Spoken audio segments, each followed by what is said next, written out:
Well, this is all pretty tough to follow. Sitting out there in the audience, there's an anointing here tonight. There surely is. Well, I've been asked to give a little testimony, so I guess I'm going to give a little testimony. That's the only talent I have is talking. So, and I can do that. Oh, I can do that all right. Everybody knows that. So, ooh, whoa. I'll stay away from that one over there. I guess it's about time that y'all had a little testimony from me because you don't know me all that well yet, but you're going to. So I'll try to make this short. Actually, it's hard to give someone your lifetime testimony when it's as long as mine is, as I have a lot to testify about because I have, through the power of Jesus Christ, overcome a lot of things. But from the beginning, I was born and raised as a Catholic.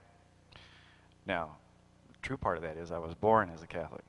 Because if you know what a Catholic really is, we're all Catholic, okay?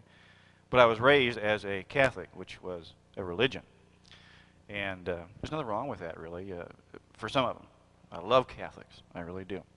And they are our brothers and sisters. So anyway, I went through all that, and about when I was 8 or 9 years old, well, we were devoted Catholics too. My mom and dad, I really thought that was kind of neat. You know, I don't know if anybody here knows anything about Catholic backgrounds of that, but you do a lot of kneeling and a lot of standing and then a lot of sitting, and then you kneel and you stand and you sit, you kneel and you stand, and you sit, and kneel. Anyway, I never could. I tried to go to church by myself one time, and I could never figure out how they knew when to sit and kneel and stand. And sit and kneel and stand. I just watched everybody else, you know. And when I was a kid, I thought, hey, mom and dad, they are sharp. And back when I was a kid and growing up in Catholic church, everything was done still in Latin. You know, there was no English back then. And it was all this, I play dominoes better than you do kind of stuff and all that. So, but my mom and dad, I thought, they are some smart people here now. They speak this language, okay? They understand it. He's talking it. They're listening to it. Maybe someday I'll figure it out, okay? Well, when I got older, I understood. They didn't know anything. I mean, it's not they didn't know anything. They didn't know any more than I did. I mean, I asked my dad one time, I said, did you understand what he was saying? No. No. I said, well, okay. How'd you know how to sit, kneel, and stand? When to do all that? And he goes, I just watched everybody else, So, like I did. So, but anyway, there's a lot of tradition. There's a lot of ceremony and all that. And again, I'm not putting those folks down. It's not for me because a lot of them, they serve, but they don't know what they're doing. They're misled. And I can say that because I was there. I was a Catholic for 30 years. I was a devout Catholic. I was a layman in the church on my way to becoming a priest Catholic. Or a Catholic priest. And okay. But they love the Lord. They really do. But it wasn't for me, and God led me out of that through going to a Pentecost church by accident. Okay. Now, let me back up a little bit and tell you some of the darker parts of this thing so that I give a real testimony here because, two things about giving a testimony. One, God gets glory out of it. And the other thing is the devil's got to run away. He goes away because he can't stand it. He can't stand it that he couldn't knock you down and keep you down. He can't stand it that you got back up and now you're going to get in his face through the power of Jesus Christ and the Holy Spirit. So he really hates it when we give a testimony. But like so many other people, I could say I'm a product of the 60s and 70s. That'd be a lie. I'm a product of my choices. I made them, right? You reap what you sow, so there's no excuse to say I'm a product of my environment. That's not true. I'm a product of my choices, and I made some bad ones. At an early age, I started off real good. I started off real good. I was a pretty good kid, I thought, And but as I got to be a teenager, I began to desire other things. Cars. Found out about cars. Found out about money first, then I found out about cars and motorcycles, and then the girls came along. One day they just came along. I just noticed them. They're girls here, and got involved in all kinds of relationships and At one time in my life, I had gone through a period where I was sexually abused by someone who had authority over me. It was a man. And that's really confusing when you're a teenager. It really is. Because, the devil uses that to twist your thought life around. It really does. Suddenly you begin to wonder, what's wrong with me? What's wrong with me? What is it about me that, caused all this stuff to happen? And then you go through the shame, and you go through the feeling bad about yourself and the guilty, and the devil says you can never tell nobody about that. Don't tell nobody about that. They'll think you're terrible. And he uses that to make you lock it down inside. And what do we know about that? That it can only live as long as it's in darkness. It can only grow and have power over you as long as it's in darkness. So the thing you have to do is speak these things out. It took me until I was 30 years old to speak that out of my life, to bring that thing out of darkness and put it in the light, where all of a sudden God can go down and go, boom, hey, it ain't so bad. As a matter of fact, it's not even there anymore. It's gone. I took care of it. So, and that happened to me at a men's breakfast at a church that I used to attend. I was asked to give a testimony, and I told a little bit more in depth about my life, but went through that and got delivered of that at that time. But again, you go through your life and you wonder about all these things, then you think it affects the way you act too around other people. Then you have to you go through something like that, and then sometimes you'll become macho. You got to be macho now, I was abused as a teenager by somebody, so now I got to go out and prove I'm a man and be macho and buy a better car, buy a faster car, see how much I can drink, so many drugs I can do, see how many women I can date, and stuff like that, and just do whatever you can. So I went through all that too. And then I fell into a relationship that was wrong before the Lord. It was a bad relationship. It had driven me to the point of near insanity, and everybody else around me. And at that time I was an over-the-road truck driver. And I have been driving back and forth from St. Louis to Detroit for Chrysler Corporation. And I got caught in a blizzard on the way to Detroit.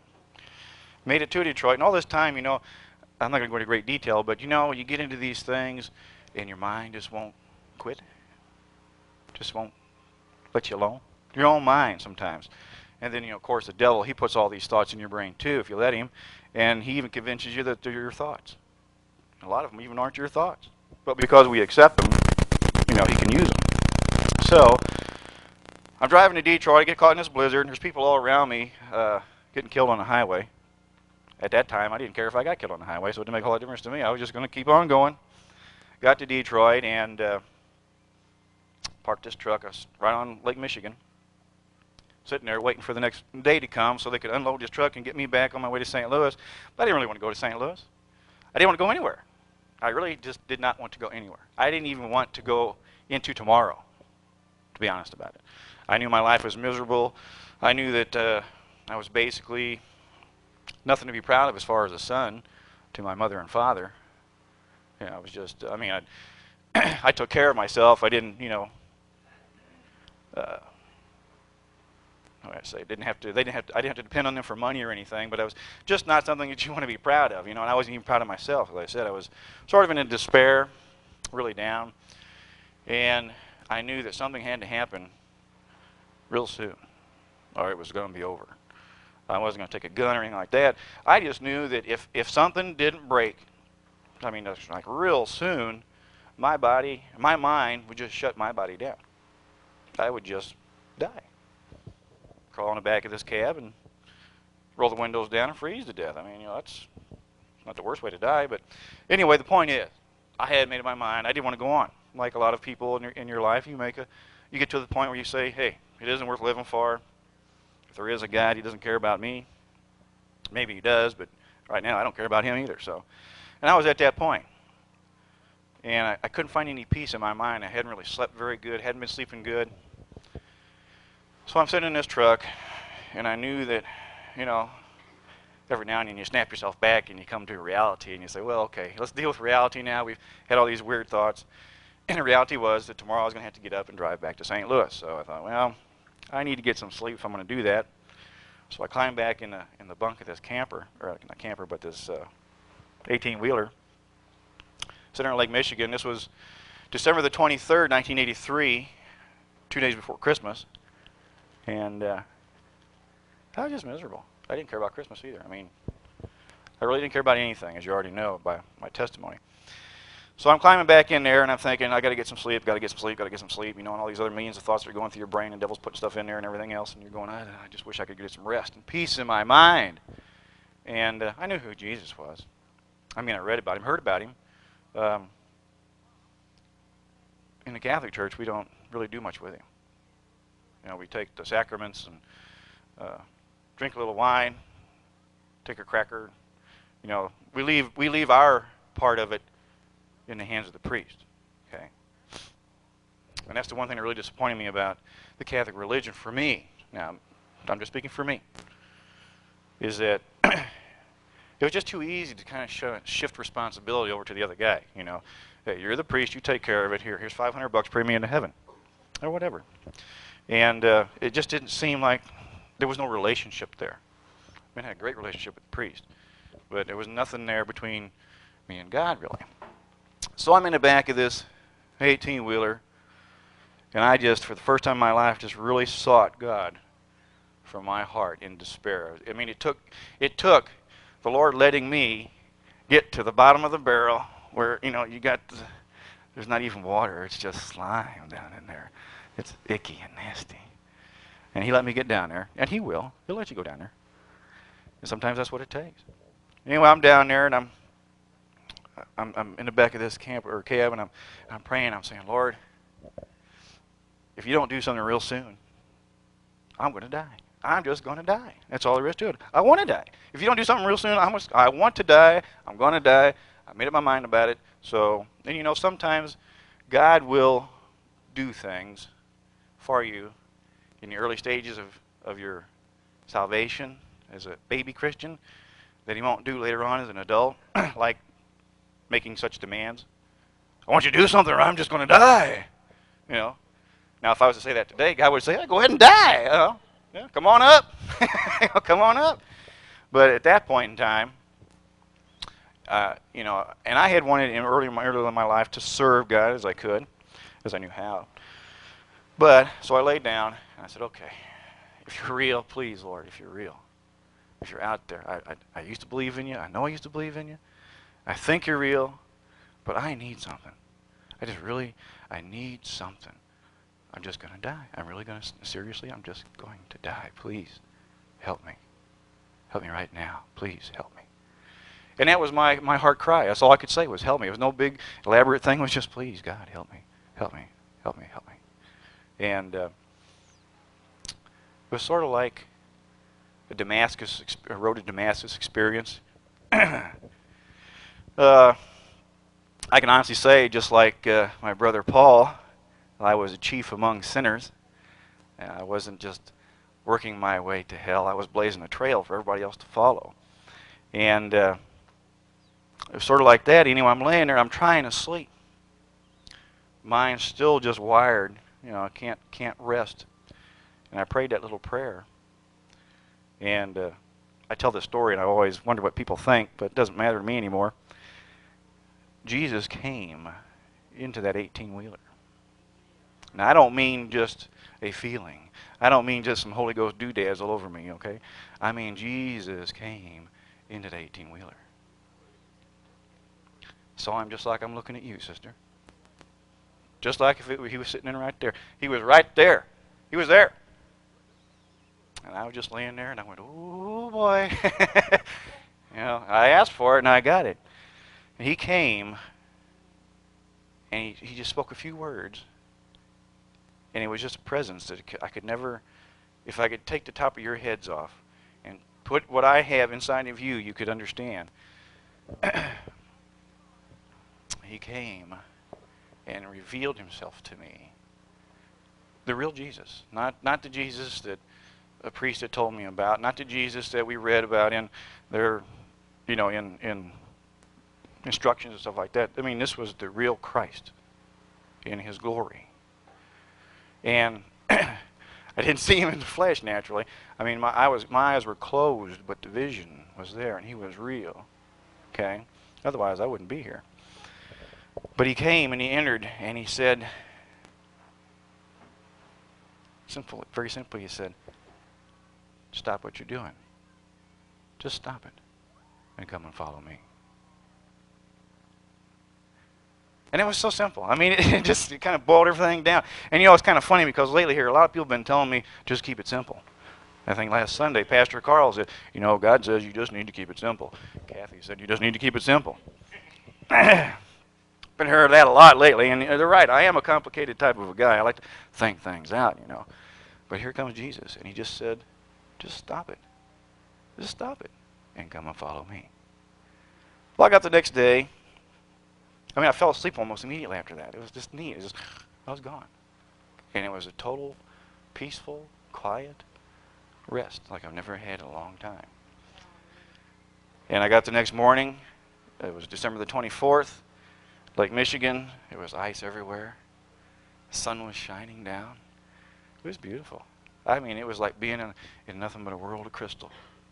A sea of glass. It was beautiful.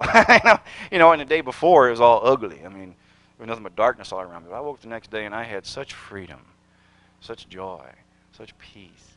And I just jumped behind that wheel and drove me to St. Louis as quick as I could so I could get back here for Christmas and tell my mom and dad what had happened to me. They didn't understand, but they still love me.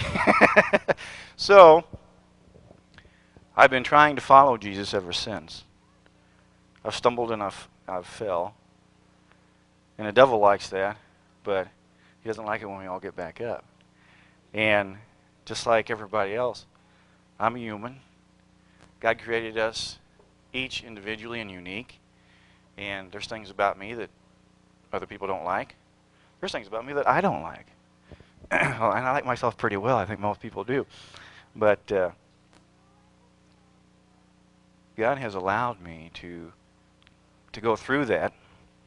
First of all, I want to thank him that he's allowed me to overcome all the things that I used to do. And those mistakes don't follow me. They're behind me. And he has allowed me to be a part of this body here.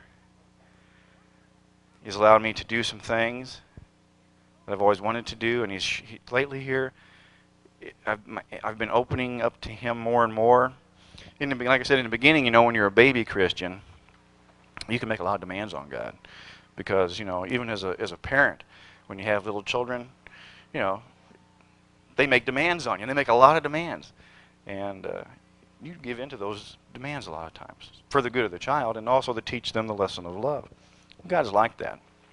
And as I've become an adult now, I've learned watch what you ask for, and I've also learned listen to see what God's asking for. Because now I'm at a stage in my walk with God where it's not what I want, but it's what he wants. And I try every day now to hear his voice constantly saying, in all circumstances, what do you want? What do you want today? What are you going to put in my path today that I should be watching for? What opportunity? You know, what duty can I do for you today? And I used to be, you know, gimme, gimme, gimme, you know, confess it and possess it, name it and claim it, that sort of thing, you know. And God has blessed me tremendously. You know, I don't deserve it. But he doesn't give us according to what we deserve, right? He gives us according to the love that he has for us and through his grace. You know, I don't know where I'm going with this. It's like I said, it's hard to give a testimony when you had lived the life that I have, and it hasn't been up until the point where I really found the Lord Jesus Christ. It wasn't good. It really wasn't. I would have loved to have a testimony where I grew up and never drank a cup of coffee, or never, you know, drank a beer, or never did any of those things that I did. I'd love to have that kind of testimony, but after thinking about it, I'm glad that I have the testimony that I have, because I really stomped the devil. You know, I really stomp him and say, look, I overcome all that stuff through the power of Jesus Christ. And the devil hates that. But he likes, you know, God likes a good testimony too, as far as if you've lived your prayer life and you've been holy and all that. But anyway, where I was was listening to the voice of God and trying to hear Him every day.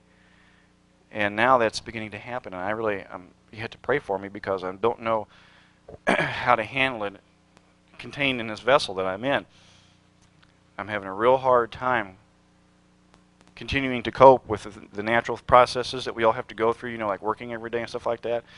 Because when you're trying to listen to God and God is talking, and when you hear Him, you've got these other things you've got to do, but it's very distracting. It's very distracting. You're trying to do the thing you got to do over here, and God's going, "Hey, Jeff." Oh yeah, what? And He starts talking to you and telling you what He wants you to do. He even reveals things that will happen in the future to you. And He's been doing that a lot lately with me, and I don't know why. But it's so wonderful to make that change and stop listening to what the devil has to say and believe in the devil, because he's not very smart. If you're listening to the devil and you're following what the devil's saying to do, that's just a fool being led by a fool. It really is. Because, the devil thinks he's going to win. And he doesn't have a chance. He's not even in the game. Not even on the board. He doesn't have any squares to occupy. Okay? I guess what I'm trying to say is, my final testimony is, born a slave, which I was, for a lot of reasons. There's generation things that are in there. I was born a slave of the kingdom of darkness. Because when mom and dad are in slavery, you're a slave. Okay? But when the Son sets you free, you're free indeed. So I was born a slave, but to serve a king. The king. And I'm thankful to God, I just want to say that He has delivered me from all sorts of perversions, all sorts of bad behaviors, addictions. And now instead of having those idols to worship, now I worship the true God, the real Jesus Christ. And He has brought me here and made me a part of this family. And I'm so grateful for that, because I just have felt so welcomed and loved here. And I want to love everybody that's here and be a part of what God has in store for this body. And I think, this is just a prophecy, I think there's going to be a tremendous flood come through those doors. And I don't mean just a ways down the road. I mean it's going to be real shortly. Real shortly. And I hope my final testimony will be that we did it for Jesus Christ.